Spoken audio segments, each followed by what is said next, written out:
Hey guys, what's up? In this tutorial we're going to show you how you can remove the page document border on Inkscape in 2026. So let us get started. So guys, if you for some reason would like to remove that border here, as you can see here for that page, it has a drop shadow effect and we clearly see the border of the canvas. So let me show you how you can do this. What you will need to do, guys, is navigate to your document properties.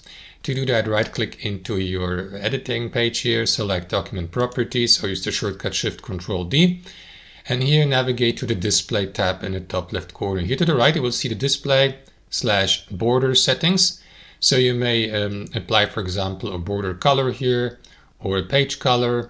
But here at the bottom, guys, you will see that check mark button for the border itself. So if I click into it, as you can see, the border has been removed.